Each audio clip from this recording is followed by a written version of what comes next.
My brother fired me the moment he became president of our family's luxury resort empire. You don't have what it takes to run a business, he said smugly as he personally cleared out my office, like he'd rehearsed the moment for years. I didn't argue. I simply gave him a slow, sarcastic smile. He completely panicked when my brother was packing my office into cardboard boxes and he was enjoying it. You don't have what it takes to run a business, Blair, Clay said, placing my grandmother's framed photo into a box like he was handling trash. 9 days. That's how long he'd been CEO of our family's resort empire before he fired me. 17 years I'd spent building Crescent Bay from the ground up, turning failing properties into destinations, training staff, managing every crisis at 3 a.m, and he erased me in 20 minutes. Before we continue, if you believe that hard work and loyalty should be valued over family politics and business, please consider subscribing. It's free and helps us share stories of resilience. Now let's see what Blair does next. I didn't argue. I didn't beg. I just reached into my desk drawer and pulled out my grandmother's old compass, the one she'd used to scout our first property back in 1978. Clay didn't even know it existed. He'd never bothered to learn the history of what we'd built. Good luck with the Monterey renovation, I said, giving him a slow, sarcastic smile. His hand froze. Just for a second I saw panic flicker across his face. That $18 million project was hemorrhaging money and falling further behind every week. He'd need me to fix it. But I wouldn't be there.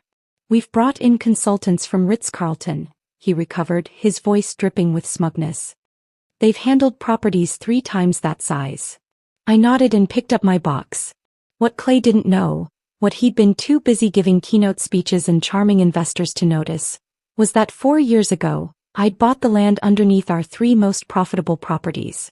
And in exactly 10 weeks, those lease renewals were coming due.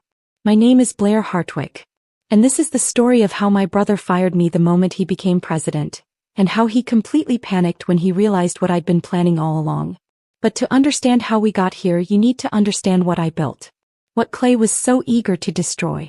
I was 22 when I started at Crescent Bay, fresh out of Stanford with a business degree and job offers from consulting firms that promised 6-figure salaries and corner offices. My mother Margaret had built the company from a single struggling roadside inn into a 6-property luxury resort empire spanning California's coastline. Everyone assumed I'd take a glamorous role, investor relations maybe, or corporate strategy. Something with a title that looked good on business cards. Instead I chose operations. Not because I lacked ambition, but because I'd watched my grandmother build our first property through attention to details that nobody else valued.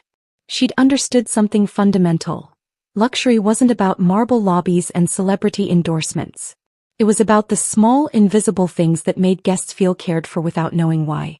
While Clay spent his 20s at MBA networking events and investor cocktail parties, learning to charm venture capitalists and perfect his elevator pitch about disrupting the luxury hospitality space, I spent mine learning how resorts actually worked. I shadowed our housekeeping director Maria at 5 a.m, watching her train new staff on hospital corners and the precise way to fold towels so they looked like art.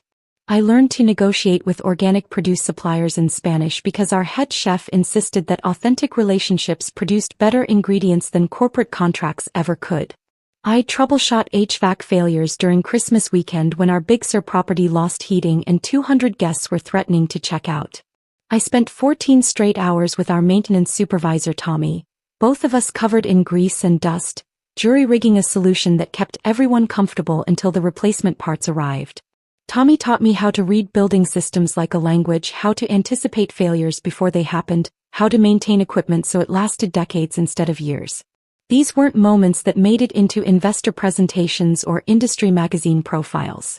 Nobody wrote articles about the time I stayed up all night helping our kitchen staff prepare breakfast after our morning cook had a family emergency. Nobody gave awards for the training protocols I developed that reduced our staff turnover by 40%, or the vendor relationships I built that got us better prices without sacrificing quality. But they mattered. They built something real. By the time I was 30, I'd personally transformed 3 underperforming properties into destination resorts that guests booked 6 months in advance. Monterey had been my proudest achievement. A faded 1980s hotel with good bones and a spectacular coastal location that nobody was marketing properly. I'd overseen every detail of its renovation, not just the architectural decisions that Clay later took credit for in board presentations, but the small touches that separated adequate hotels from unforgettable experiences. The thread count of our sheets, 600 Egyptian cotton, washed exactly 3 times before guest use to achieve optimal softness without that stiff new fabric feel. The height of our shower heads, positioned to accommodate both tall guests and average height without requiring adjustment. The scent profile in our lobbies, a custom blend that evoked coastal sage and sea air without being overwhelming. The training protocols that taught our front desk staff to remember returning guests' drink preferences and room location choices without making it feel intrusive or creepy. Those details drove our occupancy rates to 92% year-round when our competitors averaged 70%. They earned industry recognition, awards that Clay accepted on behalf of the company while I stayed behind managing the properties that actually generated the revenue. They created a culture where staff took genuine pride in their work because they understood they weren't just cleaning rooms or checking in guests. They were creating experiences that people remembered for years. Monterey became our highest revenue location, generating returns that funded Clay's expansion dreams and investor presentations about scaling the brand nationally. My office during all of this was a converted storage room on the 3rd floor of our Palo Alto headquarters. It had no windows, barely enough space for my desk and the filing cabinets that held 17 years of operational documentation, and a persistent smell of cleaning supplies from the janitor's closet next door. Meanwhile, Clay occupied the executive suite our mother had designed for him on the top floor, floor-to-ceiling windows overlooking San Francisco Bay, custom furniture from Italy, original artwork on the walls. I never minded. Not really. I measured success differently than Clay did. He counted magazine features and speaking invitations and LinkedIn followers. I counted guest satisfaction scores that stayed above 95% and staff who'd been with us for 10, 15, 20 years because they felt valued.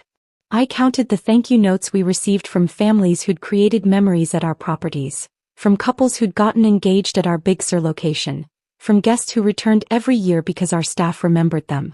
We were building different things even if we were supposedly building them together. That compass I kept in my desk drawer was more than just a family heirloom. My grandmother had used it in the 70s when scouting coastal properties, driving up and down California in a beat-up station wagon looking for locations with untapped potential. Our first property had been that failing roadside inn in Monterey that everyone told her was a terrible investment. Too small, too dated, wrong location. She'd seen something they hadn't.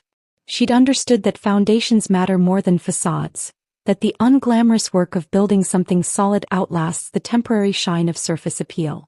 That compass reminded me every single day what actually mattered.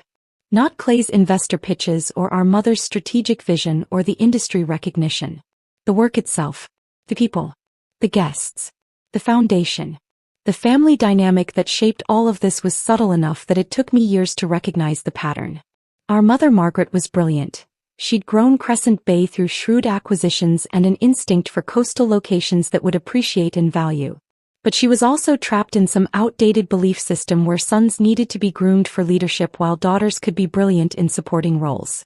Clay has vision, she'd say, usually over family dinners where she'd ask him about strategic initiatives and ask me to give us the quick operational update. You have execution. That's what makes you both valuable. When I was younger, that felt like praise. Both valuable. Both important. As I got older, I recognized it as a limitation. Clay, 4 years younger than me, had been sent to elite business schools and given media training.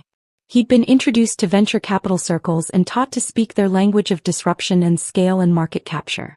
He'd been positioned from adolescence as the future of Crescent Bay, the heir apparent who would take Margaret's regional success and scale it nationally. I'd been positioned as operations, the dependable sister who made Clay's vision possible. The invisible backbone. Family dinners became a ritual of this dynamic. Margaret would spend 30 minutes discussing Clay's latest investor meeting or his thoughts on expanding into the Pacific Northwest. She'd spend 5 minutes on my operational update, usually interrupting if I went into too much detail because we don't need to get lost in the weeds. I watched Clay take credit for successes I'd engineered. Watched him charm board members with presentations built from data I'd compiled, insights I'd developed, strategies I'd designed. Watched my name gradually disappear from investor materials and press releases until the narrative of Crescent Bay's success became exclusively about his leadership and vision. The erosion was insidious. Not dramatic enough to confront without seeming petty or jealous, but corrosive enough that our sibling bond dissolved completely over the years. By the time Clay became CEO, we were colleagues who happened to share DNA, not family who happened to work together. About 18 months ago, the erosion accelerated into something more deliberate. Clay stopped including me in strategic planning meetings, claiming they were high-level vision sessions that didn't require operational input. He began questioning my budget recommendations in front of junior staff, undermining my authority in ways that seemed small individually but were devastating cumulatively. He reassigned my best people, property managers I'd personally hired and trained, to projects he controlled directly, gradually building a parallel operational structure that excluded me entirely. He was systematically erasing me from the Crescent Bay narrative, positioning himself as the sole architect of our success. I didn't understand why he was doing it so aggressively, why the erasure had accelerated so suddenly. But I felt it happening, felt my influence diminishing day by day, meeting by meeting. And then our mother announced she was stepping back into a chairman role. Clay would become CEO. His first executive decision 9 days into his tenure was firing me. Standing in that office watching him pack my belongings with obvious satisfaction, I understood something I'd been avoiding for years. Clay didn't just want credit for what we'd built. He wanted me gone. He wanted the story to be exclusively his, with no sister in the background complicating the narrative of his visionary leadership. "You'll receive 8 months severance," he'd said, checking his Rolex. A gift from our mother when he got his MBA. "We're being more than generous. HR has the paperwork ready." 8 months. After 17 years. After turning 3 failing properties into destinations. After building a culture that competitors tried to replicate. After generating the revenue that funded every expansion plan he'd ever pitched. I picked up that box containing my grandmother's photo and my Stanford diploma and 17 years of memories, and I walked out of Crescent Bay headquarters for what I assumed would be the last time. But as I drove away, past the building where I'd spent most of my adult life, I felt something unexpected. Not devastation or anger or grief, though those would come later. What I felt in that moment was cold, clear certainty. Clay had made a catastrophic mistake. And in exactly 10 weeks he was going to discover just how catastrophic it was. The morning after my termination, I woke at 5 a.m. out of pure habit. For 17 years that had been my routine.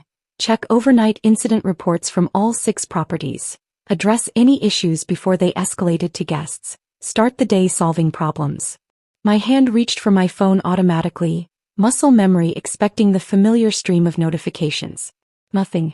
No incident reports. No messages from night managers. No early morning calls about plumbing failures or guest complaints. Just silence. The kind of silence that comes from being erased from something you built with your own hands. I made coffee and sat on my apartment balcony overlooking Santa Monica, watching the sky shift from deep blue to pale gray. Morning joggers passed below, people walking dogs, the ordinary rhythm of life continuing as though my world hadn't just collapsed. A container ship moved slowly across the water in the distance, steady and deliberate, and I found myself envying its simple purpose. Moving from point A to point B with no complications of family or loyalty or betrayal. My phone buzzed at 6:47. A text from Sophia, our director of operations at Monterey. "Blair, I heard what happened. I can't believe it. The new consultants arrived yesterday afternoon and they're already changing everything. They cut the training budget by 40%, said our service standards are excessive, and told housekeeping they can reduce turn-down service to essential rooms only. Staff is devastated. Maria from housekeeping was crying in my office. She's been here 14 years and said she's never been treated like her work doesn't matter. I'm so sorry this happened to you. We're all in shock. Sophia." I stared at the message until the screen went dark, then read it again. Maria. I could picture her exactly. 53 years old, originally from Guatemala, who'd started as a room attendant and worked her way up to housekeeping supervisor through sheer dedication and skill. She took genuine pride in perfect hospital corners and the little origami animals she left on pillows for guests with children. She told me once that her work mattered because she was creating space where people could rest, could feel cared for, could make memories with their families. And now some consultant who'd probably never cleaned a room in his life was telling her that her craftsmanship was excessive. My fingers hovered over the keyboard. Every instinct I had screamed at me to call Sophia immediately, to walk her through how to push back against the consultants, to protect the staff I'd spent years training and valuing. These were my people. I'd hired most of them personally. I'd built a culture where excellence mattered, where staff understood their work had meaning beyond just checking tasks off a list. But I stopped myself. Forced my hands to set the phone down. This wasn't my problem anymore. Clay wanted sole control. He could manage the consequences. I typed back a simple response. Thank you for letting me know. I'm sorry you're dealing with this. No advice. No solutions. No rescue. The message felt inadequate and cold, but it was necessary. I had to let Clay's decisions play out without interference. Still, Sophia's text haunted me. I kept picking up my phone, reading it again, imagining Maria crying in Sophia's office after 14 years of dedicated work. At 11:30, another message arrived. This one from my mother. Lunch today. El Fornaio. 12:30. Il Fornaio was an upscale Italian restaurant in Palo Alto, 2 blocks from our corporate office. We'd eaten there occasionally over the years, usually to discuss business matters my mother didn't want overheard in the office. The location choice wasn't accidental. This wasn't going to be a casual mother-daughter lunch. I arrived exactly on time. Margaret was already seated at a corner table, looking every bit the elegant powerhouse who'd quadrupled our company's value over 3 decades.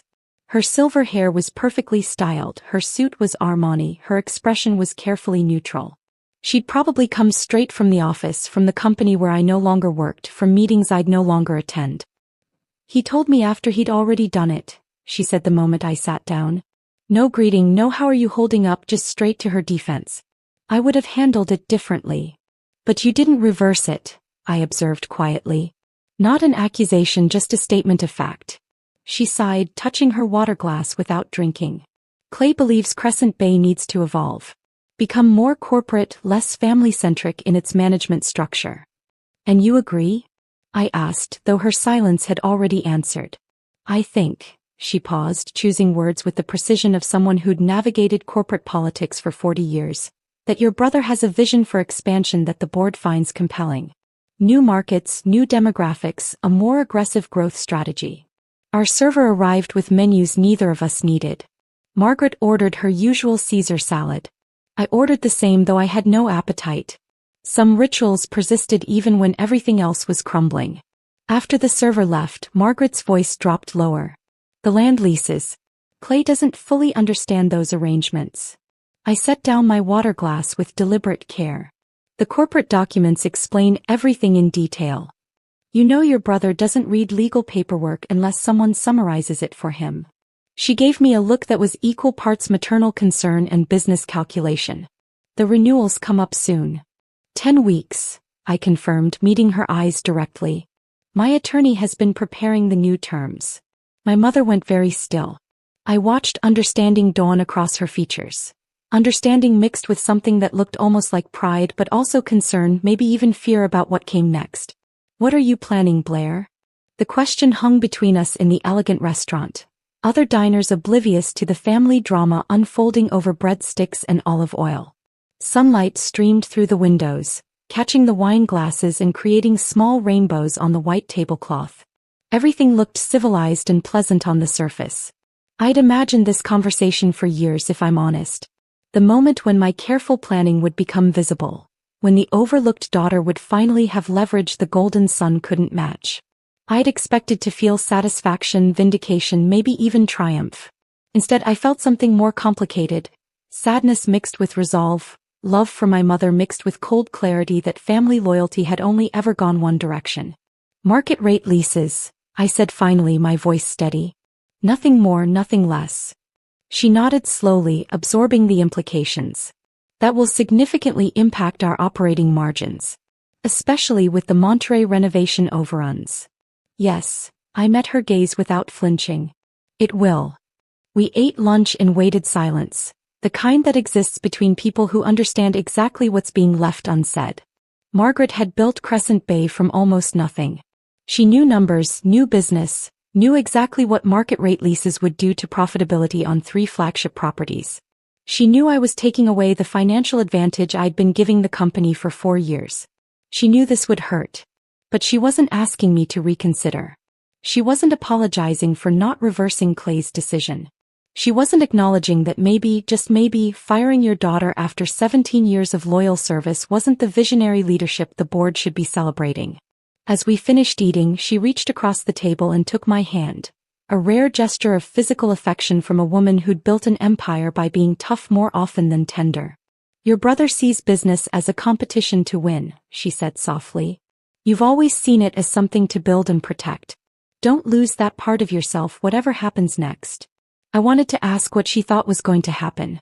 I wanted to ask if she'd known Clay was planning to fire me, if she'd encouraged it or just failed to stop it.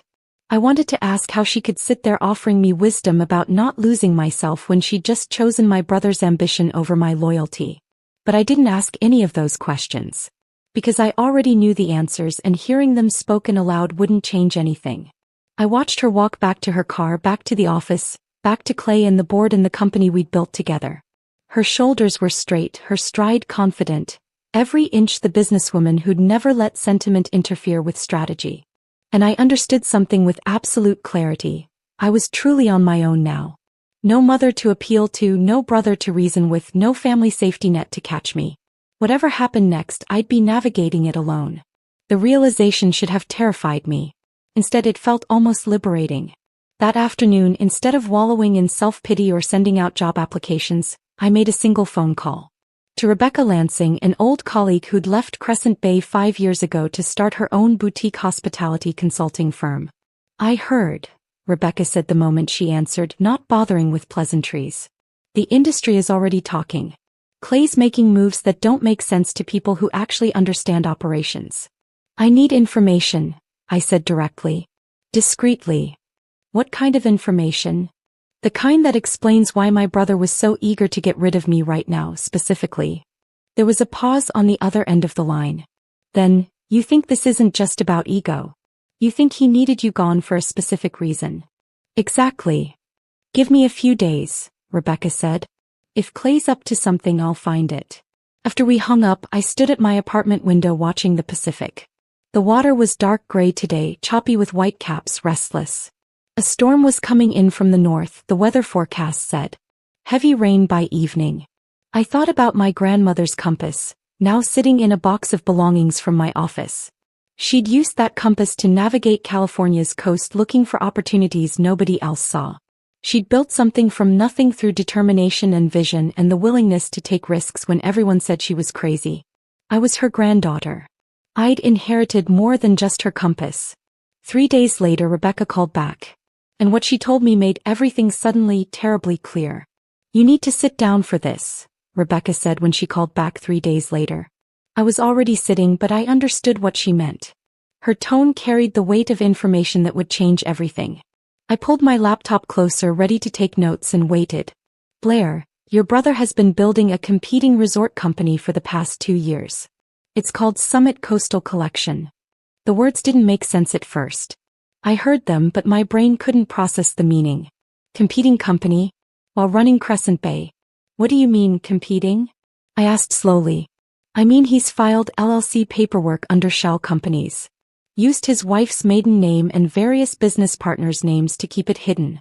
He's secured preliminary development permits for luxury resort properties in Santa Barbara, Carmel, and Newport Beach.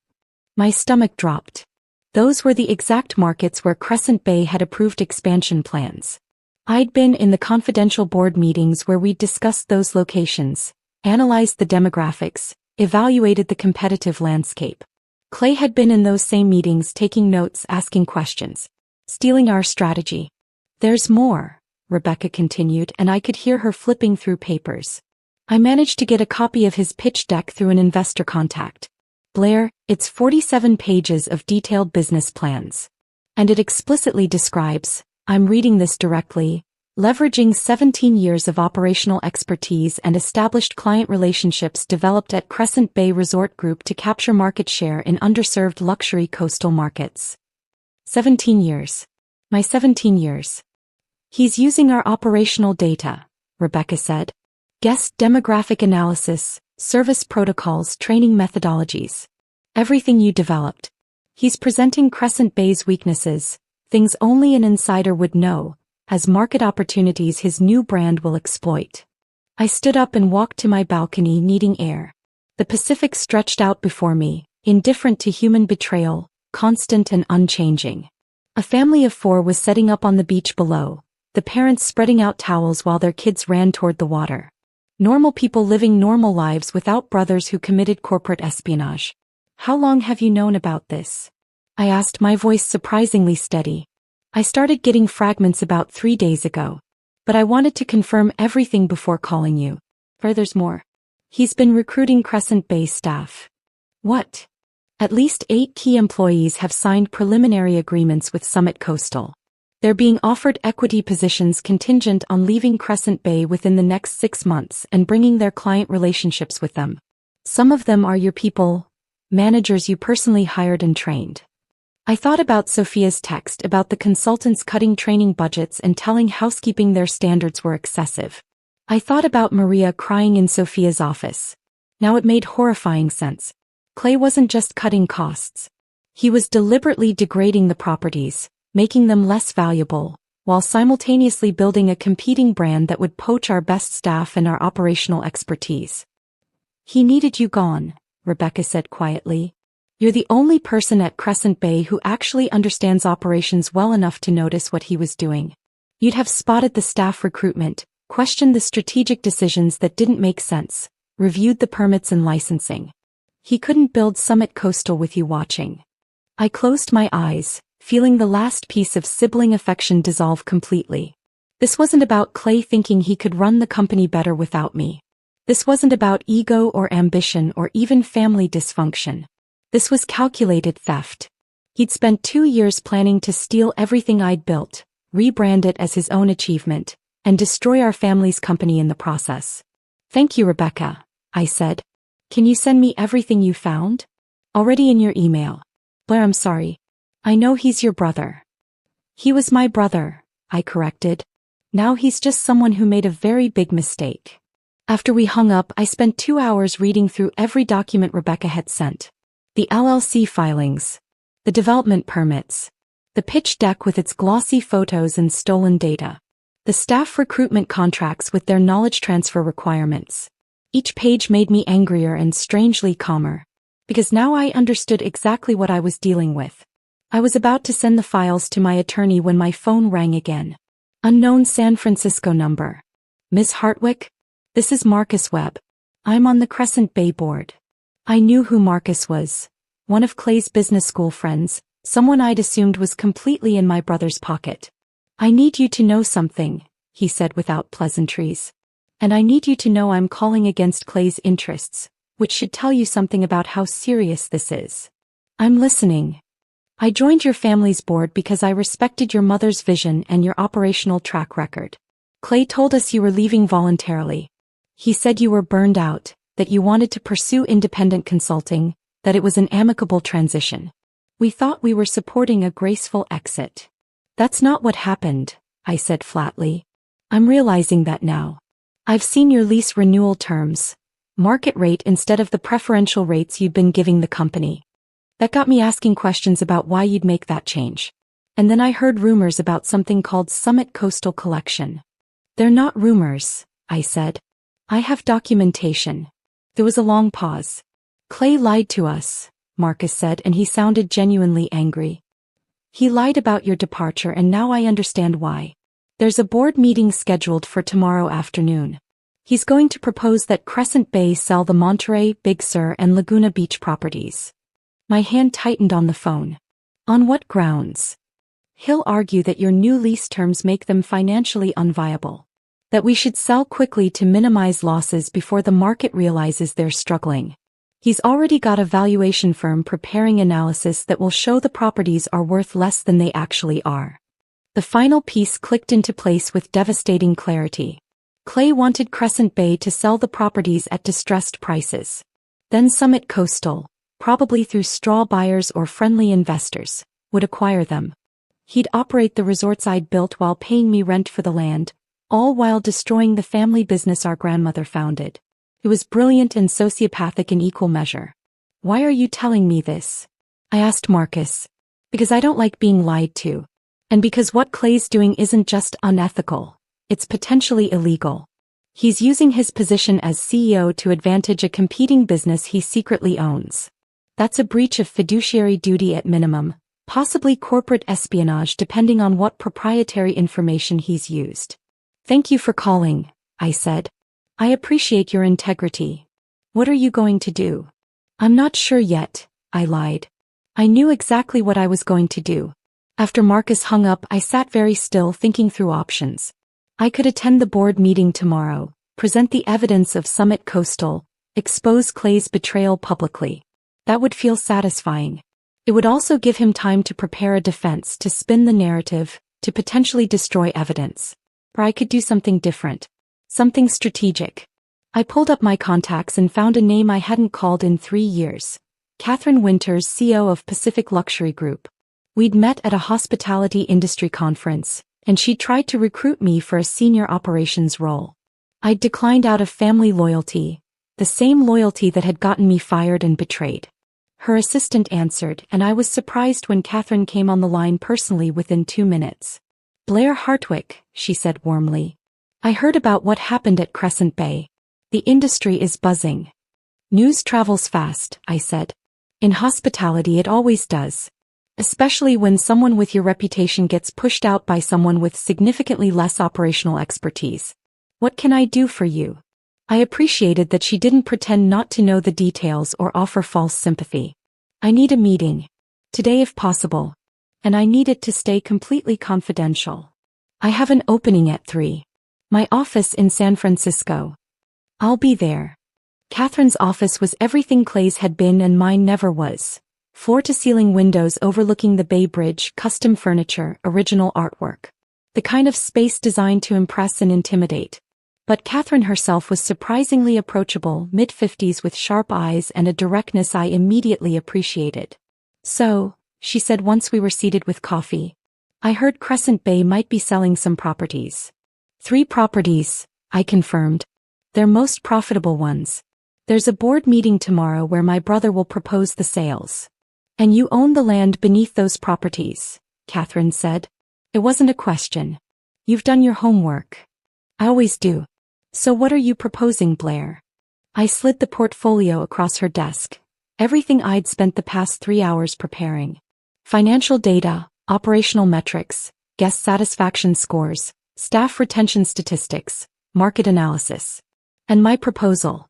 Pacific Luxury acquires the buildings when Crescent Bay sells them. I maintain land ownership but offer preferential lease terms significantly below market rate. And Pacific Luxury commits to retaining all current staff with improved benefits. Catherine reviewed the materials in silence. She had the kind of focus that reminded me of my grandmother, seeing past surface details to underlying value. Why not just raise the rent and keep collecting checks, she asked finally. You'd make more money with less work. Because my brother is planning to acquire the properties himself through his competing brand, I explained. I'd rather choose my business partners than be stuck with someone who spent 2 years stealing from me. Competing brand? Catherine's eyebrows rose. I showed her Rebecca's file on Summit Coastal Collection. Watched her expression shift from surprise to understanding to something like respect. That's audacious, she said. And stupid. Using proprietary information while serving as CEO? That's corporate suicide if anyone finds out. Someone is about to find out, I said. But I'd prefer the discovery happens after I've secured the future of the properties and the staff I built them with. Pacific Luxury has a reputation for maintaining quality standards and valuing employees during acquisitions. That matters to me more than maximum profit. Catherine studied me for a long moment. Family businesses are complicated, she said finally. This isn't about family anymore, I replied. It's about protecting what I built from someone who was willing to destroy it for his own gain. She smiled slightly. Let's build something better. Catherine's legal team moved with impressive speed. Within 48 hours of our meeting, I received a draft acquisition proposal that was more comprehensive than anything I could have created myself. The terms exceeded current market value for the properties despite the operational challenges Clay's decisions were creating. Catherine understood something my brother never had. My true value wasn't just land ownership. It was the institutional knowledge, the staff relationships, the operational expertise that would take years for any outside buyer to replicate. But speed created its own problem. While attorneys drafted contracts and conducted due diligence, real people were suffering under Clay's mismanagement. I kept getting texts from staff, not asking for help directly but sharing their frustration and confusion. The consultants had eliminated our artisan bread supplier in favor of frozen rolls from a national distributor. They'd cut our signature turn-down service entirely, calling it redundant. They'd reduced housekeeping staff to the point where deep cleaning was impossible, just surface maintenance. I faced a choice: stay silent and let Clay's incompetence play out, or quietly reassure the people I'd built Crescent Bay with that someone was watching, that their loyalty to quality would matter. I compromised. I called Sophia first, using my personal cell to her personal cell, a Thursday evening when I knew she'd be home from Monterey. "Blair," she answered, her voice a mixture of relief and caution. I wasn't sure if I should reach out again. "I need you to do something for me," I said directly. "And I need you to trust me without me being able to explain everything yet." "Okay." No hesitation, and that trust meant everything. Document everything the consultants are changing.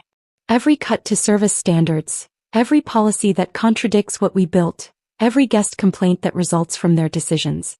Keep detailed records with dates and specifics. It will matter soon.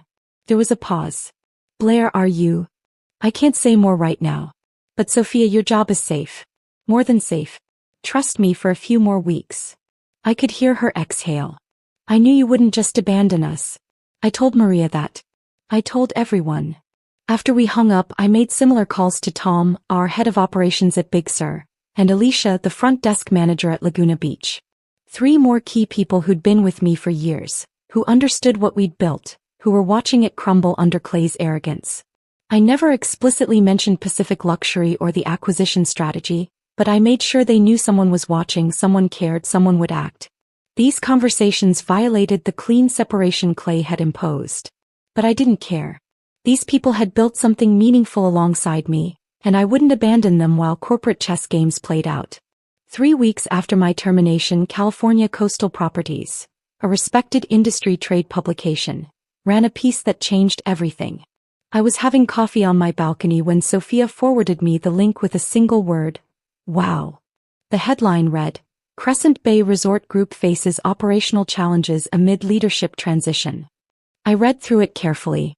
The article noted declining guest satisfaction scores at 3 flagship properties, increased staff turnover, and rumors of strategic restructuring, potentially involving asset sales. It mentioned that Pacific Luxury Group, known for acquiring distressed coastal properties and returning them to profitability, had expressed interest in prime California coastal assets currently undergoing operational transitions. The article never named me directly, but anyone in our industry would connect the dots immediately. The operational backbone had been removed, properties were declining, and a respected competitor was circling. The timeline was too specific to be coincidental. My phone rang within an hour. "Margaret, did you see the article?" she asked without preamble. "I did. Clay is furious. He thinks you're behind it." "I didn't speak to any journalists," I said truthfully. I hadn't needed to. The industry was watching, drawing their own conclusions from observable facts. He sent a company-wide email denying everything. But Blair, the board rejected his proposal to sell the properties this morning. They want more information about the operational challenges before making any divestiture decisions. I sipped my coffee, watching a pelican dive for fish in the surf below. "That sounds prudent." "He knows you've been meeting with Pacific Luxury," Margaret said quietly. "He hired someone to follow you." That should have alarmed me, but instead I almost laughed. Clay was so convinced that everything was about him, about attacks and competition and corporate warfare. It hadn't occurred to him that maybe I was just building something new, protecting people he'd hurt, creating value that didn't revolve around him at all. "What are you trying to accomplish?" Margaret asked, and I heard genuine confusion in her voice. "I'm protecting what I built," I said simply. The same way you taught me to. She was silent for a long moment. The board wants answers. About the properties, about the lease arrangements, about what's actually happening operationally. Then they should ask someone who actually knows operations, I said. Oh wait, they fired her. I regretted the sharpness immediately, but Margaret just sighed. You're right. We did. And I'm watching Clay discover what we lost. 2 days later, Sophia called with information that shifted everything again. Blair, something happened yesterday that you need to know about. Clay held a meeting with department heads at Monterey. He was reviewing financial reports when his attorney pointed something out. Apparently, they just discovered that the land payments we've been making for 4 years, they've been going to you. I'd been expecting this discovery eventually, but the timing surprised me. And Clay completely lost it. Started yelling about hidden conflicts of interest and corporate manipulation. He called an emergency board meeting for this afternoon. He's arguing that you've been secretly positioning yourself to sabotage the company. The payments are all documented in the corporate financial reports, I said calmly. Every board member has received them annually for 4 years. That's what Marcus Webb said. He interrupted Clay and pointed out that if Clay hadn't read the financial disclosures, that was his failure, not your deception. Blair was brutal. Clay's credibility with the board is falling apart. After Sophia hung up, I sat very still, thinking through implications. Clay was panicking, making mistakes, attacking me publicly. Which meant he was desperate. Which meant he knew his plans were unraveling but couldn't see the full picture yet. My phone buzzed with a text from Rebecca. Call me. No. Found something big. I called immediately. Blair, I found the recruitment contracts, Rebecca said without preamble. Clay has signed agreements with 8 key Crescent Bay employees offering them equity positions in Summit Coastal Collection. I knew he was recruiting staff, I said. You told me that already. But I didn't have the actual contracts before. Now I do. And Blair, they're explicit.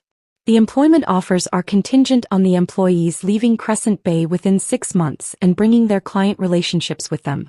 The contracts require them to share operational knowledge, guest preferences, service protocols, everything they developed at Crescent Bay. My hand tightened on the phone. That's not just poaching staff. That's industrial espionage, Rebecca finished. Exactly. One of the attorneys approached to review these contracts had ethical concerns about the knowledge transfer requirements. He reached out through our network because he knew my history with Crescent Bay. He wanted someone to know what was happening. Send me everything, I said. Within an hour I had the complete picture. Clay's competing resort brand with its stolen strategic markets. The development permits filed while he was serving as COO and CO. The pitch deck with proprietary operational data I'd developed. The staff recruitment contracts with their knowledge transfer requirements. The plan to force Crescent Bay to sell properties at distressed prices so Summit Coastal could acquire them. It wasn't business competition. It wasn't even aggressive entrepreneurship. It was systematic theft of 17 years of my work, disguised as visionary leadership.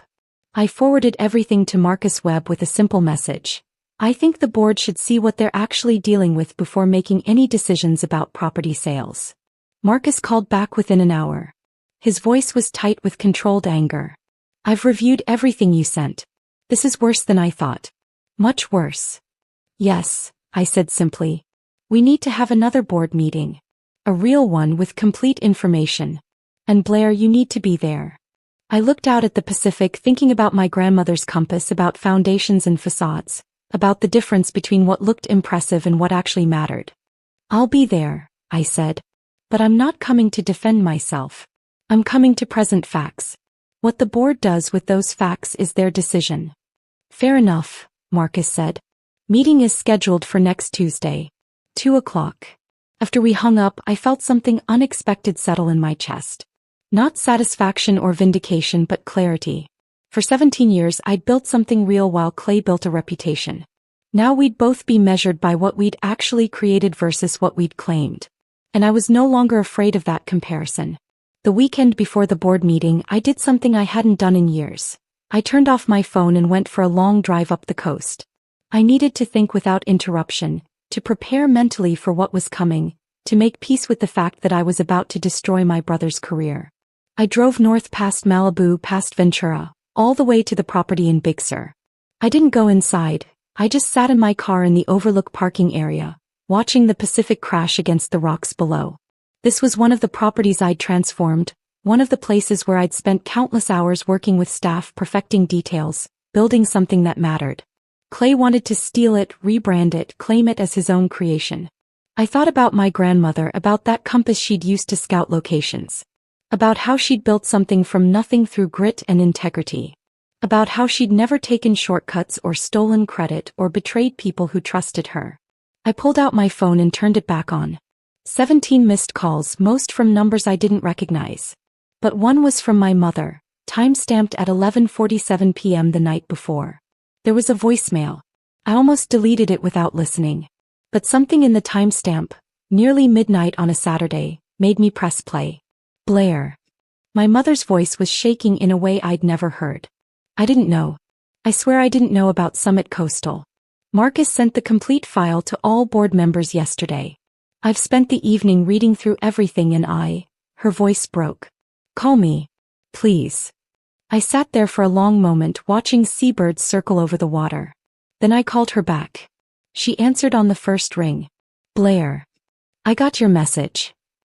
He used information from board meetings, she said without preamble, her voice raw with something between anger and grief. Markets we decided on in executive sessions. Financial projections from private discussions. Development permits filed in cities we'd identified as expansion targets. He's been stealing from us while I defended his vision, while I told you he needed space to lead. I remained silent, letting her work through it. I chose him over you, Margaret continued, and now I could hear she was crying. You warned me 4 years ago about vulnerabilities.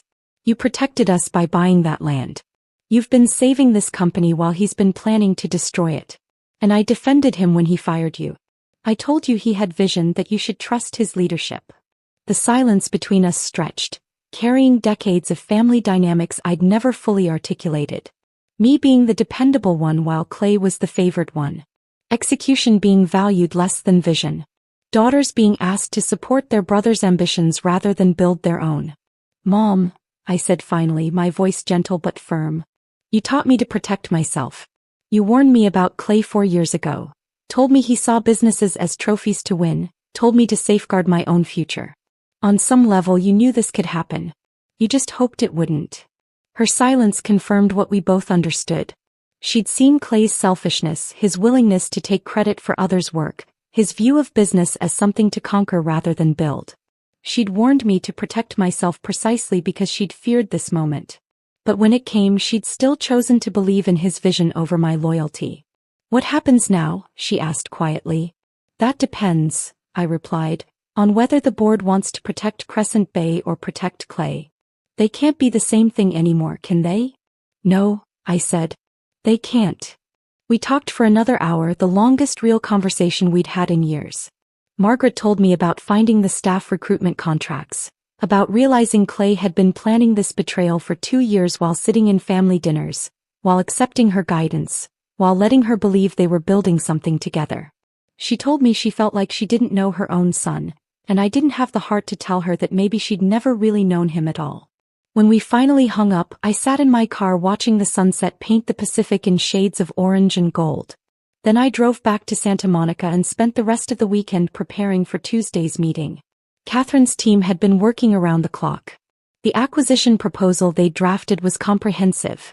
Financial terms that exceeded market value, staff retention guarantees with improved benefits, commitments to maintain service standards, even profit-sharing programs for property-level management. It was the kind of deal that protected people, not just assets. My own attorney had prepared something equally thorough. A presentation documenting Clay's betrayal with the kind of detail that left no room for interpretation. Side-by-side comparisons of Crescent Bay's confidential strategic plans and Summit Coastal's development permits.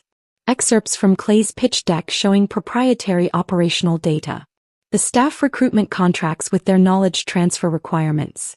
A timeline showing exactly when each piece of betrayal had occurred. I also had operational reports showing the damage Clay's management was causing in real time. Guest satisfaction scores dropping from 95% to 73% in just 6 weeks. Staff turnover up 35%. Online reviews mentioning declining service standards, dirty rooms, indifferent staff. Revenue projections showing the properties would become unprofitable within 18 months if current management continued. The evidence was devastating, methodical, irrefutable. Catherine reviewed everything Monday afternoon in her office. When she finished, she looked at me with something like respect mixed with concern. "This isn't revenge, Blair," she said carefully. "This is accountability." "It's both," I admitted.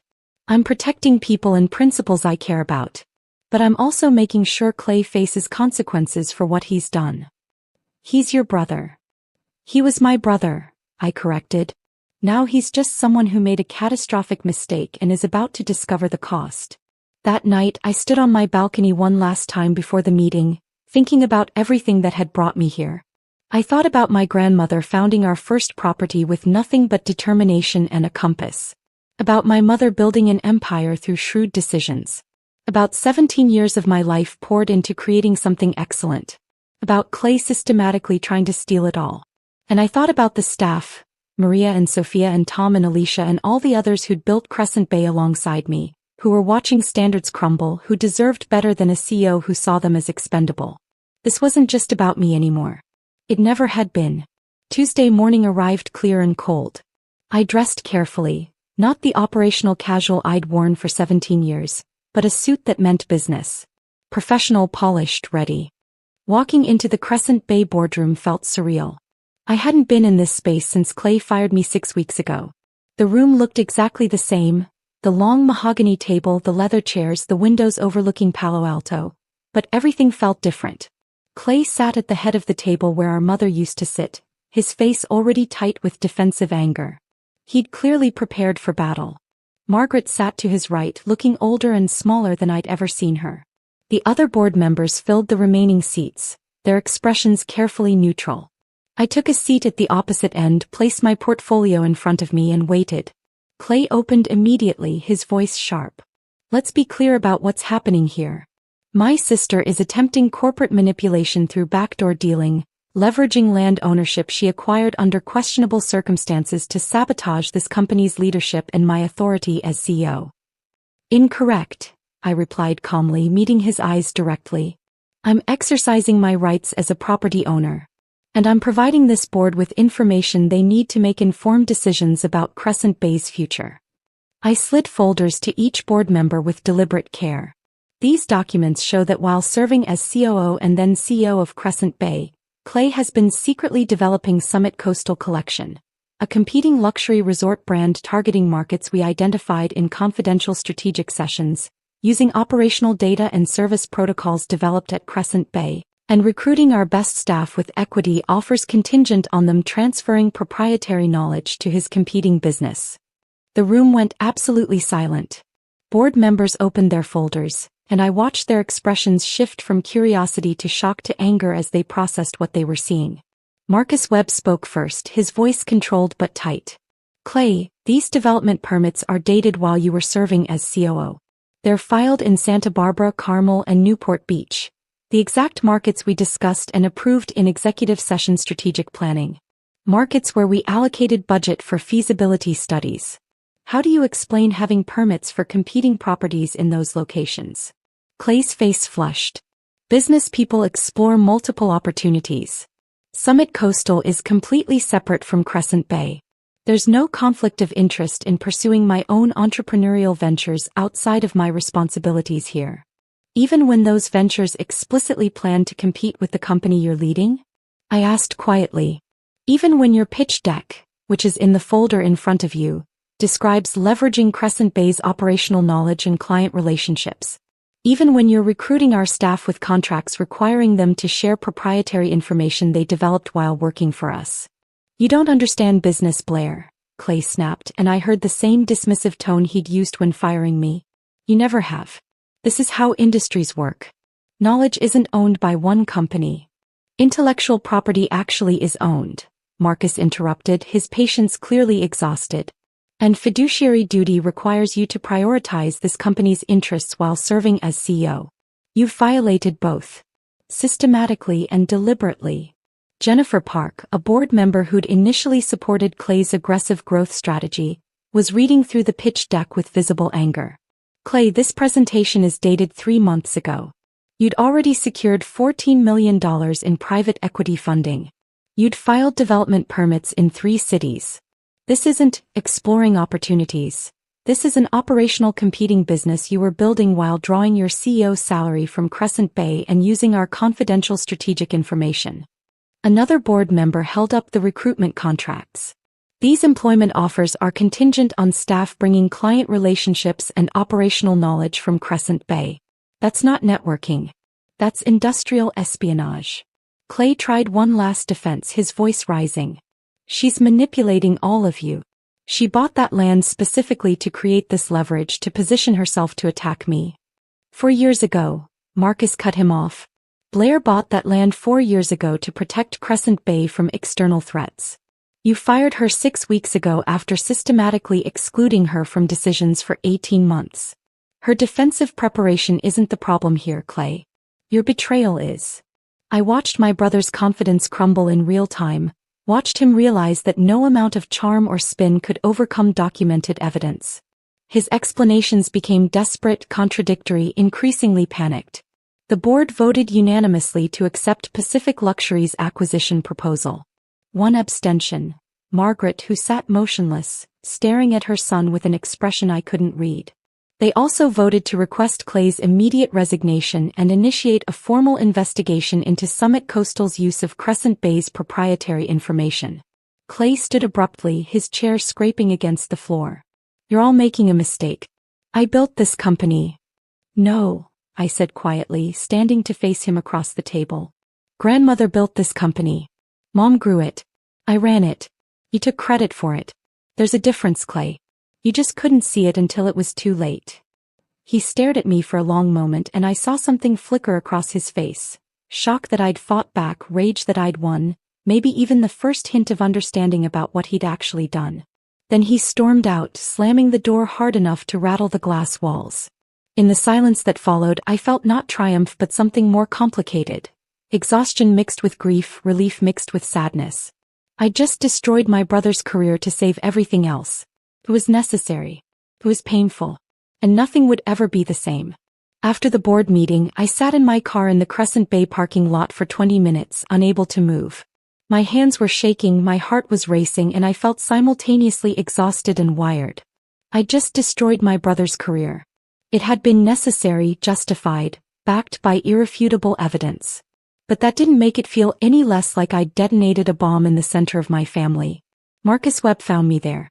He knocked on my window gently and I rolled it down. You okay? He asked. I don't know, I answered honestly. What you did in there took courage. The board needed to see the truth. I know. But he's still my brother. Or he was. Marcus nodded with understanding. Catherine Winters called me an hour ago. Pacific Luxury's legal team is ready to move forward immediately if you are.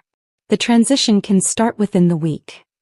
I looked back at the building where I'd spent 17 years of my life. Where I'd built something I was proud of. Where my brother had tried to erase me and steal everything I'd created.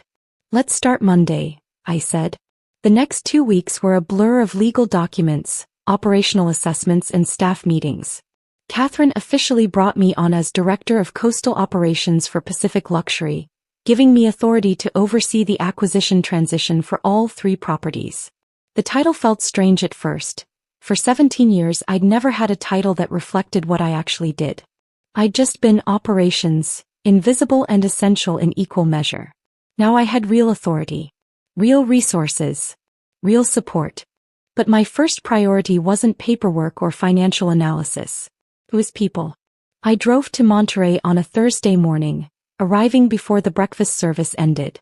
Sophia was in her office reviewing room status reports when I knocked on her door. Blair. She stood immediately and I saw relief flood her features. I heard about the board meeting. Everyone's heard rumors, but nobody knows what's really happening. Can we talk? Privately. We went to the empty conference room overlooking the bay. Morning sunlight streamed through the windows, catching the water and making everything sparkle. This had been one of my favorite spaces when I'd worked here, a place where I'd trained new managers and planned renovations and dreamed about what these properties could become. Pacific Luxury is acquiring Monterey, Big Sur and Laguna Beach, I said directly. The transition will be complete within 60 days.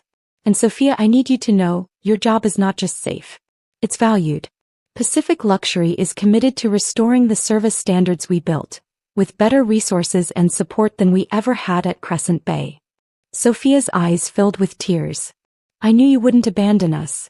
When you called and told me to document everything the consultants were changing, I knew you had a plan. You kept the standards alive when Clay's people were trying to destroy them, I said. That mattered. That's why we can recover so quickly now. We talked for another hour. I explained the acquisition terms, the staff retention guarantees, the improved benefit packages. I answered her questions honestly, acknowledged the chaos she'd endured, validated the pain of watching something we'd built get dismantled by people who didn't understand what made it special. There's something else, I said as we were finishing. Pacific Luxury offers profit-sharing programs for property-level management. You'll have actual ownership stake in the success you create. Not just a salary and a thank you, real financial participation. Sophia cried then properly. Not sad tears but overwhelmed ones. In 14 years at Crescent Bay, I never felt like Clay saw my work. He'd visit properties for photo opportunities with VIP guests, but he never asked about operations, never wanted to understand what actually made things run. I know, I said quietly. I lived that too. I had similar conversations that week with Tom at Big Sur and Alicia at Laguna Beach. With Maria, the housekeeping supervisor who'd been told her meticulous work was excessive. With James, the maintenance director who'd been forced to defer repairs to meet budget cuts. With every key staff member who'd built these properties alongside me. Each conversation was personal, honest, and necessary. I acknowledged what they'd endured, validated their expertise, and made concrete commitments about what came next. Not corporate speak or vague promises, but specific details about how their work lives would improve. Catherine attended several of these meetings, observing but rarely speaking. Afterward, over coffee at a cafe overlooking the Monterey Pier, she said something that surprised me. I've acquired 12 properties in my career, Blair. I've never seen anything like how your people respond to you. They don't just respect you, they believe in you. You didn't just manage them. You built a culture they were willing to fight for. They believed in what we were building together, I said. That's different than believing in me. No, Catherine shook her head. They believed in you. Because you believed in them first. That's what we're really acquiring here. Not just real estate and operational systems, but a culture of excellence that can't be replicated by consultants or purchased with capital. The operational improvements came quickly once staff had leadership they trusted. Service standards were restored within the first month. Training programs resumed. The consultants Clay had brought in were dismissed, and their cost-cutting measures were reversed. Guest satisfaction scores began climbing back toward where they'd been before my termination. But emotional recovery took longer. Staff needed time to believe the chaos was actually over, that the new leadership wouldn't disappear or change their minds, that they could invest emotionally in their work again without fear of having it devalued. 3 weeks after the acquisition began, my mother called and asked if I'd come to her house in Carmel. Not for a business meeting or a tense lunch in a public restaurant, but to her home. The first time she'd invited me there since Clay fired me. I almost said no. But something in her voice, a vulnerability I wasn't used to hearing, made me agree. Saturday afternoon, I drove to Carmel and pulled up to the house where I'd spent countless family dinners and holiday gatherings. The terrace where she'd warned me 4 years ago to protect myself. The living room where Clay had opened Christmas presents while I'd helped in the kitchen. The memories felt heavy like artifacts from someone else's life. Margaret was waiting on the terrace, 2 glasses of wine already poured. She looked older than I'd ever seen her, thinner with new lines around her eyes and gray showing at her roots that she hadn't bothered to cover. We sat in silence for a moment looking out at the Pacific. I owe you an apology that can't be adequately expressed, she began finally, her voice careful and formal. I enabled Clay's worst qualities by constantly making excuses for him. I told myself his vision justified his flaws, that your execution would balance his ambition. I saw what he was becoming and instead of addressing it, I warned you to protect yourself. I sipped my wine and waited. When he fired you, I told myself it was a business decision, she continued, struggling with honesty. I didn't reverse it because I wanted to believe he could succeed without you. That would have validated everything I'd told myself about his potential, about grooming him for leadership. She looked out at the ocean and I saw tears on her cheeks, the first time I'd witnessed my mother cry since my father's death 15 years ago. I chose my son's ambition over my daughter's loyalty, she said quietly. I sacrificed you to protect my vision of what Clay could become. And I'm sorry, Blair. I'm so sorry.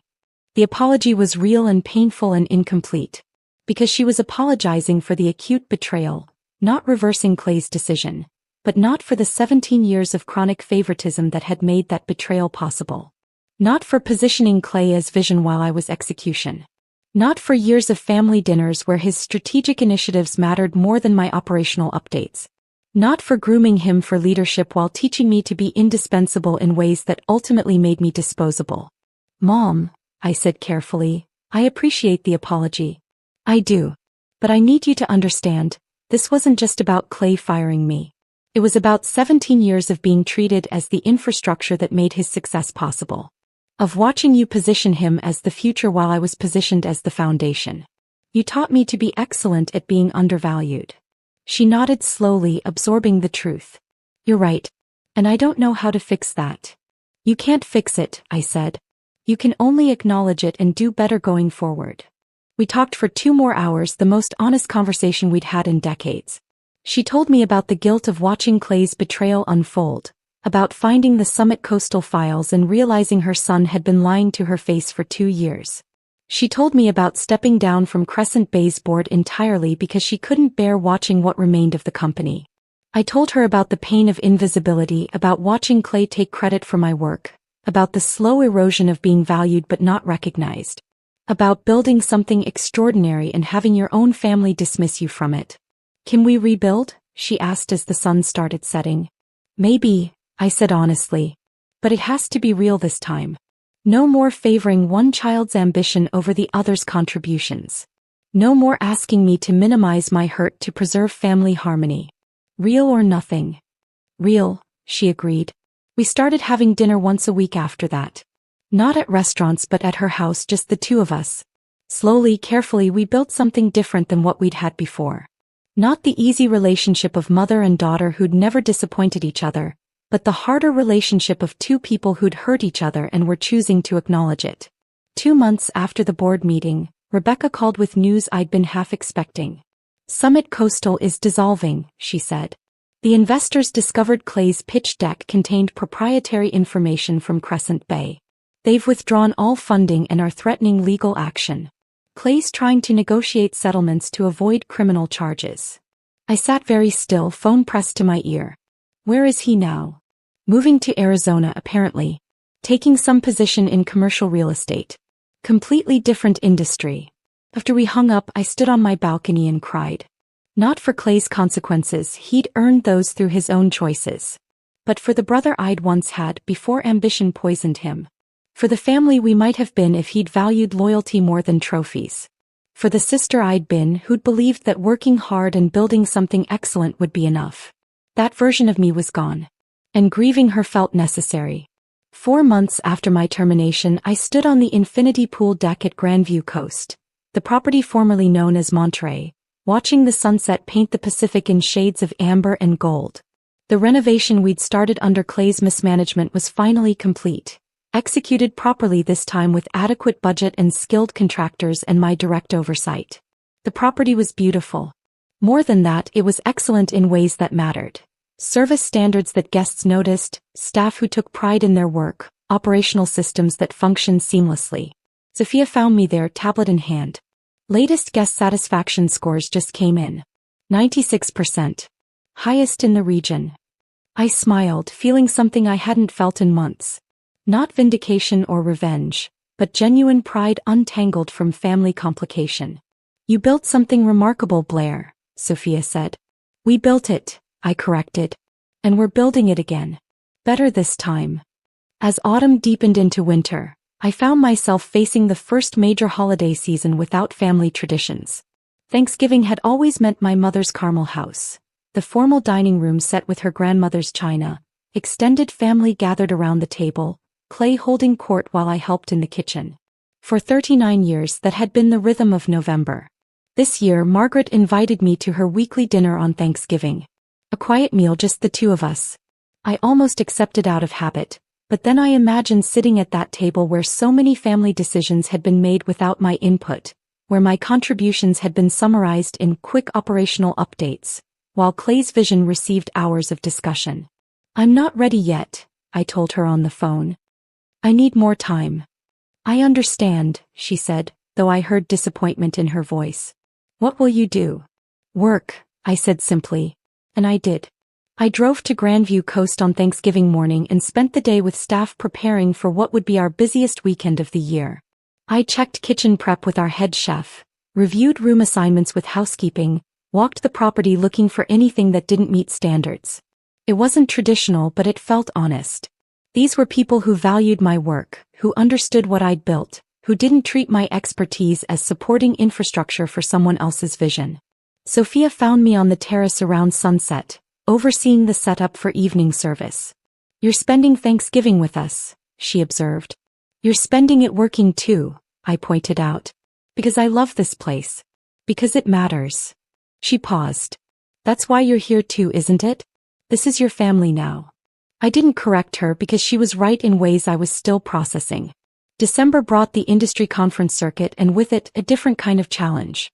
The California Coastal Hospitality Summit was the biggest event of the year. 1,500 hospitality professionals gathered in San Francisco to discuss industry trends, celebrate achievements, and network. 2 years ago, I'd attended anonymously while Clay gave a keynote speech about disrupting luxury hospitality. I'd sat in the back, watched him present data I'd compiled, listened to him describe innovations I'd developed, and felt invisible. This year was different. Catherine was giving the opening keynote, and Pacific Luxury had a prominent booth showcasing our California properties. I was attending not as anonymous operations staff but as director of coastal operations, with my name on the conference materials and my photo in the program. Catherine's speech was impressive. She talked about the changing luxury market, about what travelers valued post-pandemic, about operational excellence versus Instagram aesthetics. And then midway through she said something that made my chest tighten. "The most transformative acquisitions aren't about properties, they're about people." This year, Pacific Luxury was fortunate to partner with Blair Hartwick, who brought operational genius and cultural integrity that most consultants can't teach because they've never actually built anything themselves. Her work has transformed not just our California portfolio but our entire approach to hospitality. The audience applauded. 1,500 people acknowledging work that had been invisible for 17 years. After Catherine's speech, people approached me constantly. Some were genuine, competitors offering respect, colleagues congratulating me on the Pacific Luxury success. Others were clearly fishing for gossip about the Crescent Bay situation. Everyone in hospitality knew the story by now. The sister who got fired, who owned the land, who brought down her brother's career. It had become industry folklore. A cautionary tale about family business and corporate betrayal. "I heard Clay's in Arizona now," one consultant said to me at the networking reception. "Different industry entirely. Must feel satisfying to watch that play out." "It feels complicated," I said honestly, then excused myself. In my hotel room that night I ordered room service and cried. Not sad tears exactly, but exhausted ones. Being celebrated professionally while grieving privately created a strange dissonance. Success didn't fill the holes that betrayal had carved out. It just made them more visible. January brought an unexpected phone call. David Brennan, a vendor we'd worked with for years at Crescent Bay. He'd supplied our organic produce, built relationships with local farmers, understood what we were trying to create. "Blair, I need to give you a heads up about something," he said, his tone careful. "Clay contacted me last week." My stomach dropped. What did he want? He's in Arizona working commercial real estate. But apparently word got around about what happened at Crescent Bay. He's having trouble building credibility, getting clients to trust him. He asked me to reach out to you. I closed my eyes. And say what exactly? He wants you to clarify the situation with industry contacts.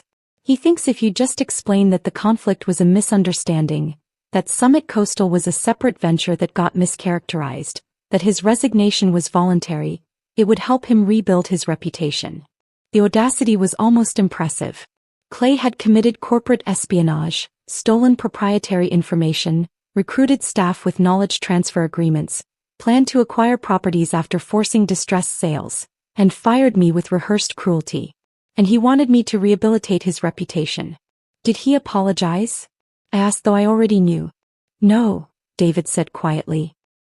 He framed it as both of you made mistakes, family conflict got messy, but now you've succeeded, so maybe you could help him move forward too. There was. Clay still fundamentally didn't understand what he'd done wrong. He saw our conflict as a business competition that got out of hand, not as betrayal that destroyed trust. He thought reputation was something you managed rather than something you earned through actual integrity. Tell him no, I said. Tell him I won't lie to protect him from truth. He made choices. These are the consequences. I figured, David said. But I thought you should know he's trying. After we hung up, I sat with the confirmation that reconciliation was impossible. Not because I was holding a grudge, but because Clay had learned nothing. He'd destroyed our family, betrayed people who trusted him, stolen from our grandmother's legacy, and he wanted me to fix it so he could start over with a clean slate. Some people couldn't be saved from themselves. In February, Margaret called with a request I'd been dreading. Clay is visiting this weekend, she said, her voice tentative. I'd like us all to have dinner together. Nothing formal, just family. Every instinct screamed at me to refuse. But I heard something in her voice, hope mixed with desperation, a mother wanting her children to reconcile, wanting the family fracture to heal. I'll come, I said finally. But Mom, I won't pretend everything is fine. And I won't lie to make him comfortable. I understand, she said, though I wasn't sure she did. Saturday evening, I drove to Carmel for the first time since Clay had been there. His rental car was in the driveway, some generic sedan, a far cry from the Tesla he used to drive. Walking through the door felt surreal, like visiting a museum of my old life. Clay stood in the living room. He looked thinner, older somehow, though it had only been 7 months since the board meeting. His confidence was gone, replaced by something harder and more defensive. We made brief eye contact. He nodded. I nodded back. Like acquaintances, not siblings. Margaret played hostess with forced cheer, asking about Clay's Arizona work and my Pacific luxury projects as though they were pleasant small talk rather than loaded subjects. I answered politely but minimally. Clay described his commercial real estate job with enthusiasm that couldn't hide his bitterness about starting over at 35 in a new industry, in a new state with a damaged reputation. Dinner was painful. Long silences filled with the clink of silverware, surface-level conversation that avoided anything real. Margaret tried desperately to create normalcy, to pretend we were just family catching up. Then over dessert she made her move. I'm grateful we can all be together again, she said, her voice trembling. Family is what matters most. And I really hope, we can find our way back to each other. Clay seized the opening immediately. I agree. Blair, what happened between us was unfortunate. But we're still family. Maybe it's time to move past it. Unfortunate. That single word detonated something in me. Move past it. I set down my fork carefully. Clay, you fired me after 17 years. You stole proprietary information to build a competing company while running ours. You recruited our staff with contracts requiring them to transfer knowledge they'd developed at Crescent Bay. You planned to acquire properties after forcing the company to sell them at distressed prices. That's not unfortunate. That's calculated betrayal. His face flushed. You're still bitter about a business decision. You need to let it go, Blair. Grow up. A business decision? My voice was quiet but intense. You destroyed trust. You violated every ethical obligation you had as CEO. You tried to steal our grandmother's legacy and rebrand it as your achievement. Those aren't business decisions, Clay. They're moral failures. Please, Margaret interrupted, tears streaming down her face. You're both my children. Can't we find forgiveness? I looked at my mother and felt profound sadness. Mom, forgiveness requires acknowledgement. Clay hasn't apologized. He hasn't taken responsibility. He literally just asked me to lie to industry contacts to rehabilitate his reputation. That's not someone seeking forgiveness. That's someone wanting me to help him avoid consequences. I stood, gathering my coat from the back of my chair. I love you, Mom. I'll keep having our weekly dinners. But I won't sit at a table with someone who betrayed me and won't even acknowledge what he did. That's not family. That's performance. And I'm done performing. I left without looking back, hearing Margaret's sobs and Clay's voice raised in protest behind me. In my car, I sat in the darkness for 10 minutes, hands gripping the steering wheel, breathing slowly until my heart rate settled. Setting that boundary had hurt. But it was necessary. I'd spent 17 years being the accommodating one, the reliable daughter, the sister who sacrificed for family harmony. That version of myself had been erased by betrayal. This version valued truth over comfort. And if that meant holidays alone, I could live with that. Spring arrived with wildflowers covering the coastal hills and clear blue skies that seemed to stretch forever. One evening, after a long day overseeing renovations at our Big Sur property, I found myself sitting alone on the beach watching the sunset. I'd been turning everything over in my mind.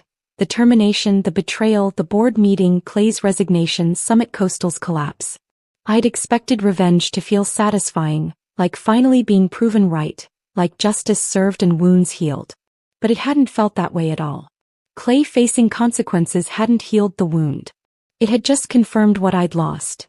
The brother I'd once had, the family I'd thought we were, the belief that loyalty mattered. But something else had happened that I was only beginning to understand. For 17 years, I'd carried the exhausting weight of pretending everything was fine. Pretending Clay's lack of recognition didn't hurt. Pretending being the invisible backbone was enough. Pretending loyalty would eventually be reciprocated. The betrayal and revenge had burned away all that pretense. And in the space left behind, I could finally see the wound clearly. Not just the acute injury of being fired, but the chronic injury of being systemically undervalued. And seeing it clearly meant I could finally address it. I was building a career identity not shaped by family obligation. I was establishing boundaries that were real rather than performative. I was grieving the family I'd thought I had instead of pretending it might magically appear. Revenge hadn't healed the wound. But it had created space where actual healing could happen. Space where I could build something based on my values rather than family expectations. The foundation had survived everything. And on that foundation I was building something true. I was sitting on that beach watching the sunset when my phone buzzed with a text from Sophia. Did you realize it's been exactly a year since you left Crescent Bay? Feels like you've always been with Pacific Luxury. A year. I'd been so focused on building, on moving forward, that I hadn't even registered the anniversary. The Crescent Bay chapter felt distant now, like something that had happened to a different version of myself. Someone younger, more willing to accept invisibility, still believing that loyalty would eventually be reciprocated. The next morning, I drove to Grandview Coast for a routine property walkthrough. It was something I did weekly at each location, checking details that most executives would delegate but that I'd learned mattered immensely. The small things that separated adequate hotels from exceptional ones. I arrived during the afternoon shift change, when day staff briefed evening staff on guest needs and ongoing issues. The kind of operational continuity that only happened when people took genuine pride in their work. Standing on the infinity pool deck, I watched the choreography of excellence I'd spent a career building. A housekeeper named Jennifer checked a room turn-down setup. Pillows positioned precisely, curtains adjusted for optimal light, the origami crane on the pillow that guests photographed and posted on social media. She wasn't following a checklist. She was creating an experience. At the front desk, I watched Marcus greet a couple who'd stayed with us 6 months ago. Welcome back, Mr. and Mrs. Chin. We have you in the same ocean view room you requested. And I took the liberty of stocking the minibar with the sparkling water you preferred last time. The couple looked genuinely touched. That was the difference. Anticipating needs before they were stated, making people feel remembered and valued. A maintenance supervisor named Tom coordinated a minor plumbing repair in a vacant room, timing it during low-traffic hours to avoid disturbing guests. He'd worked with me at Crescent Bay for 12 years before following me to Pacific Luxury. He understood that maintenance wasn't about fixing problems. It was about preventing guests from knowing problems existed. Catherine found me on the deck, tablet in hand. Quarterly reports just came in, she said, handing me the device. All 6 properties exceeded revenue projections. Staff retention is at 94%, highest in Pacific Luxury's history. And guest satisfaction scores are leading the entire region. I scrolled through the data, feeling something I'd rarely experienced at Crescent Bay, Unambiguous professional pride. Not pride overshadowed by watching someone else take credit, not satisfaction filtered through family dysfunction, but clean recognition that the work was excellent and everyone knew it. You know what's different here? I said slowly, working through thoughts as I articulated them. At Crescent Bay, everything I built was tangled with family dynamics. My excellence was always filtered through my mother's favoritism toward Clay, through his need to take credit, through the narrative that I was support for his vision. I was creating something remarkable, but I could never just enjoy it. There was always this awareness that my contributions would be minimized or erased. I paused, watching the Pacific catch the afternoon light. Here the work is just the work. It speaks for itself. And that's enough. Catherine nodded with understanding. Family businesses are complicated. We've built something cleaner. Later, alone in my office, I recognized the profound truth. I'd created something more meaningful at Pacific Luxury in 1 year than in 17 years at Crescent Bay. Not because the work itself was different, but because the context allowed it to be seen clearly. Excellence without dysfunction. Recognition without conditions. Success that was actually mine. My weekly dinners with Margaret had settled into a comfortable rhythm, something neither of us had expected. We'd meet at different restaurants around the coast, quiet places where we could talk honestly without audience or performance. Margaret had transformed in unexpected ways. After selling her Crescent Bay shares and stepping away from the company entirely, she'd embraced retirement with surprising enthusiasm. She traveled constantly, weeks exploring Tuscany, a month hiking in New Zealand, river cruises through Europe that she'd always been too busy for. "I think I forgot how to exist outside of work," she told me one evening over dinner at a small French restaurant in Carmel. "After your father died, Crescent Bay became my entire identity. I pushed Clay into leadership because I needed someone to carry that forward, to validate all the years I'd invested." She paused, choosing words carefully. "I didn't recognize I was sacrificing you to preserve my own vision of what the company should become." We talked honestly now in ways we never had before. Margaret acknowledged patterns I'd lived with for decades. Being positioned as support rather than leadership, having my expertise valued but not recognized, watching Clay receive credit for work I'd done. "I told myself it was practical," she said. "Clay was charismatic, good with investors and media. It made sense to make him the public face. But I didn't see how that positioning was actively harming you until it was too late to fix it." The acknowledgement couldn't undo 17 years of impact, but it mattered. We also talked about Clay, though carefully. He was still in Arizona, working in commercial real estate with moderate success, but nothing like the trajectory he'd imagined for himself. He reached out to Margaret occasionally, emails and phone calls where he positioned himself as the wronged party, the victim of my vindictiveness and the board's overreaction. "He still doesn't understand what he did wrong," Margaret said quietly. "He sees it as a business conflict that got messy, not as betrayal that destroyed trust." "I know," I said. "I keep hoping he'll take real responsibility. That maybe someday we could rebuild some version of family. But I'm accepting that might not happen." I took her hand across the table. "You can love him and still acknowledge what he did. Those things aren't mutually exclusive. Our relationship would never be what it was before. We both understood that. But it was becoming something more real. Connection built on truth rather than performance. Love that acknowledged wounds rather than pretending they didn't exist. It was better even though it hurt more." 3 months after the anniversary of my termination, I attended the annual Hospitality Industry Conference in San Francisco. I was browsing vendor booths when I heard my name. Blair Hartwick.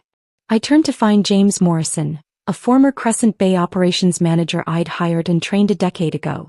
We'd lost touch after my termination, and seeing him felt like encountering a ghost from my past life. "James, how are you?" We found a quiet corner cafe and caught up over coffee. He'd stayed at Crescent Bay after I left, hoping the transition would stabilize. It hadn't. "Blair, it's bad," he said, lowering his voice. "Really bad. After you left and Clay resigned, the board brought in a management consulting firm to run operations. They treat the properties like assets to optimize rather than experiences to create." He showed me his phone, recent online reviews with consistent themes. Declining service standards. Dirty rooms. Indifferent staff. Maintenance issues that lingered for days. "They've cut training budgets by 60%, James continued. Reduced staff to absolute minimum coverage. Replaced most of your vendor relationships with cheaper national contracts. Guest satisfaction scores have dropped 40% across all properties. I thought about the relationships I'd built. The organic produce supplier who sourced from local farms, the linen company that understood our quality standards, the maintenance contractors who responded within hours because we'd treated them fairly for years. The properties you built, Monterey, Big Sur, Laguna Beach, they're shadows of what they were, James said. Revenue is declining, reputation is damaged. Meanwhile, everyone in the industry is talking about what you're doing at Pacific Luxury. Grandview Coast is booked solid 6 months out. You're getting featured in magazines, speaking at conferences. You've basically proven that Crescent Bay's success was your success, not the brand or the locations. The validation was unexpected and profound. For 17 years I'd wondered if my value was real or just dependent on context. The Crescent Bay name, the property's prime locations, the established reputation. Now I had definitive proof. The properties declined without me while new properties thrived with my leadership. Does it feel good? James asked. Watching them struggle while you succeed? I considered the question honestly. It feels like confirmation. Not that I wanted them to fail, but that my contributions were real. For so long I felt invisible. Now I know the work mattered, the impact was real, and it was mine. We talked for another hour before parting. As James left, he said, most of the staff who stayed regret not following you to Pacific Luxury. They thought family loyalty mattered. They learned the hard way that your leadership mattered more. Walking back to my hotel, I felt something shift. I'd spent months questioning whether destroying Clay's career had been necessary or vindictive, whether I should have found another way. Now I knew, I hadn't destroyed anything. Clay had. I'd simply refused to be buried in the rubble. Late afternoon sun streamed through the floor-to-ceiling windows at Grandview Coast as I conducted my final walkthrough of the day. This had become my routine, ending each week at the flagship property, checking details, observing staff, ensuring excellence. I walked through the lobby where guests relaxed with wine and conversation, past the restaurant where our chef prepared local seafood with ingredients from relationships I'd cultivated, through the staff areas where people worked with dignity because they knew they mattered. In my office, a real office with ocean views, not a converted storage room, my grandmother's compass sat on the desk beside quarterly reports showing all 6 properties exceeding projections. I thought about everything that had brought me here. 17 years of invisible work. My brother's betrayal. My mother's favoritism. The revenge that hadn't healed wounds but had created space where healing could happen. I thought about Clay in Arizona starting over and felt not satisfaction but acceptance that some people never learn. I thought about Margaret trying to rebuild our relationship through honesty rather than pretense. I thought about staff who'd trusted my leadership and been rewarded for that trust. And I thought about my grandmother scouting coastal properties with nothing but determination and a compass, building something from nothing through integrity rather than entitlement. Success wasn't about corner offices or CEO titles or family validation. It was about building something solid enough to weather betrayal, valuable enough that others would fight to preserve it, meaningful enough to be worth protecting, even if protection required transformation. The foundation remained. Companies changed, relationships evolved, families fractured, identities shifted. But the foundation of who I was, what I valued, how I worked, that remained solid. Clay had tried to erase me, but he'd only proven my worth by revealing what happened when I was gone. As I prepared to leave for the evening, I took one last look through my office window. Guests checking in with smiles. Staff moving with purpose. The Pacific stretching infinite beyond the property. I'd lost a family business but built a professional legacy. Lost a brother but gained clarity about my own value. Lost the comfort of family belonging but gained the freedom of genuine recognition. The foundation remained. And on that foundation I'd built something true, earned through excellence, valued for what it was, completely and undeniably mine. Tomorrow I'd review reports, visit another property, continue building. Tonight I'd go home, pour wine, watch the sunset and feel something I'd rarely felt at Crescent Bay. Satisfaction in work that spoke for itself. The foundation remained. Everything else was just construction. And I'd finally learned to build from strength rather than loyalty that was never mutual. If this story of strategic justice had you hooked from start to finish, hit that like button right now. My favorite part was when Blair walked into that boardroom with evidence Clay never saw coming. What was your favorite moment? Drop it in the comments below. Don't miss more powerful revenge stories like this. Subscribe and hit that notification bell so you never miss an upload.